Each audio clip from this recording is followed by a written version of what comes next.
Tamil Senior December 1991. Get ready. 10 seconds.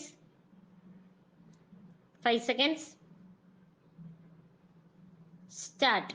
மாண்புமிகு பேரவை தலைவர் அவர்களே, தமிழ்நாடு சட்டப்பேரவையில் நான் 5வது தடவையாக நிதிநிலை அறிக்கையை கொண்டு வந்து அதன் மீதான விவாதங்களிலும் உறுப்பினர்கள் கலந்து கொண்டு தங்களுடைய அரிய கருத்துக்களை தெரிவித்தார்கள்.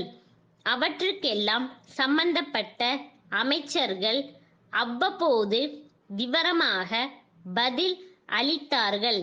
இன்று கொண்டு வரப்பட்டுள்ள நிதி ஒதுக்க மசோதாவும் இப்போது நிறைவேறும் நிலையில் உள்ளது என்பது பற்றி நான் உண்மையிலேயே மகிழ்ச்சியடைகிறேன். இந்த 5 ஆண்டு காலத்தில் மக்களுடைய வாழ்வு வளம் பெறுவதற்கேற்ற வகையில் புதிய புதிய திட்டங்கள் நிறைவேற்றப்பட்டிருக்கின்றன என்பதை எல்லோரும் அறிந்திருப்பார்கள். திட்டங்களை நிறைவேற்றும் போது அவற்றுக்கு வேண்டிய நிதி வசதிகளை திரட்டுவதற்கு ஓரளவு வரி விதிக்க வேண்டியது அவசியமாகும். வரியே இல்லாத நிதிநிலை அறிக்கையை கொண்டு வந்தால் பொதுவாக எல்லோரும் வரவேற்பார்கள். என்றாலும் ஆண்டுக்காண்டு மக்களுக்கு மேலும் மேலும் வசதிகளை பெருக்க வேண்டும் என்ற குறிக்கோளை அடைய முடியாமல் போய்விடும் என்பதை உறுப்பினர்களுக்கு நினைவுபடுத்த விரும்புகிறேன்.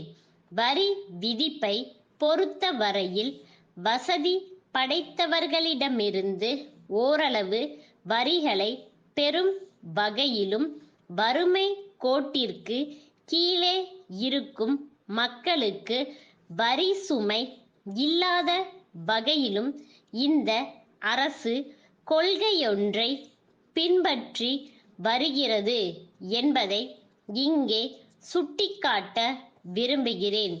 என்னை பொறுத்தவரையில் பொதுவாக சட்டமன்ற உறுப்பினர்களுடைய கருத்துக்களுக்கும் ஆலோசனைகளுக்கும் முதலிடம் அளித்து பரிசீலிக்க வேண்டுமென்று விரும்புகிறேன்.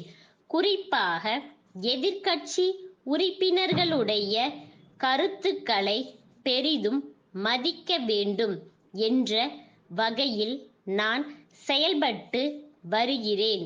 உறுப்பினர்களாகிய நாம் எந்த வகையில் சட்டமன்றத்தில் செயல்படுகிறோமோ அந்த வகையில்தான் நிர்வாகம் அமைய முடியும் என்பதை கருத்திற்கொண்டு அதற்கேற்றவாறு பணியாற்ற வேண்டுமென்று கேட்டுக்கொள்கிறேன். தமிழகத்தின் முன்னேற்றத்தை பொறுத்தும் மக்களுடைய வாழ்வு வளம் பெற வேண்டும் என்பதை பொறுத்தும் கட்சி வேறுபாடின்றி நாம் அனைவரும் செயல்பட வேண்டியது மிகவும் அவசியமாகும். இங்கு சென்ற 1 மாத காலமாக பல்வேறு மானிய கோரிக்கைகள் விவாதிக்கப்பட்டிருக்கின்றன. அவற்றுக்கான கொள்கை விளக்க குறிப்புகளும் உறுப்பினர்களுக்கு வழங்கப்பட்டுள்ளன. ஒவ்வொரு மானிய கோரிக்கையிலும் மக்களுக்கு பயன்படும் நல்ல பல திட்டங்கள் இடம் பெற்றுள்ளதை உறுப்பினர்கள் கவனித்திருக்கலாம். அவற்றையெல்லாம் சிறந்த முறையில் பயன்படுத்தி தங்களுடைய பொருளாதாரத்தை உயர்த்தி கொள்ளும்படி மக்கள் மத்தியில் எடுத்து சொல்ல வேண்டுமென்று கேட்டுக்கொள்ள விரும்புகிறேன்.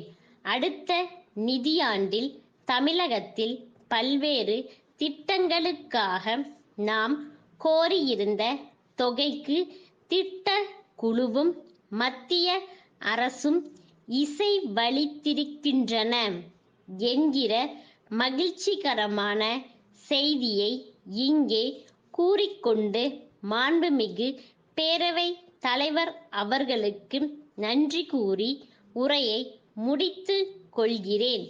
கரூரில் ராஜன் சாலையிலுள்ள அம்புஜம் அச்சகத்தின் மேலாளர், மதுரை மேலமாசி வீதியிலுள்ள நாதன் கூட்டமைப்புக்கு 6/11/1980 தேதியிட்டு எழுதிய கடிதம். அன்புடையீர், காலண்டர், டயரி, சுவரொட்டி போன்றவற்றை பல வண்ணங்களில் கவர்ச்சிகரமாக அச்சிட்டு தருவதில் நாங்கள் புகழ் பெற்றிருக்கிறோம் என்பதை உங்களுக்கு தெரிவித்துக் கொள்ள விரும்புகிறோம். சென்ற 30 ஆண்டுகளாகவே நாங்கள் இத்துறையில் நல்ல அனுபவம் பெற்றிருக்கிறோம். தமிழ்நாட்டில் முன்னணியிலுள்ள நிறுவனங்கள் பலவற்றுக்கு இவை போன்றவற்றை நாங்கள் ஆண்டுதோறும் அச்சிட்டு வழங்கியுள்ளோம். அண்மையில் புத்தாண்டு பிறக்க இருப்பதால் காலண்டர், டயரி போன்ற உங்களுடைய தேவைகளை நாங்கள் நிறைவு செய்ய விரும்புகிறோம். டயரியை பொறுத்தவரையில் வணிகர் பெருமக்கள், அரசு அதிகாரிகள் முதலியவர்களுக்கு முக்கியமாக தேவைப்படும் விவரங்களெல்லாம் அதில் இடம்பெற செய்திருக்கிறோம். எங்களுடைய முகவர் அடுத்த வாரம் உங்களை நேரில் சந்தித்து விளக்கங்களை தருவதுடன் காலண்டர், டயரி முதலியவற்றின் மாதிரிகளையும் காண்பிக்கக்கூடும். அவருடன் கலந்துரையாடி தங்கள் தேவைகளை குறிப்பிட்டு எழுதியனுப்ப கோருகிறோம். தங்கள் நம்பிக்கையுள்ள ஸ்டாப்.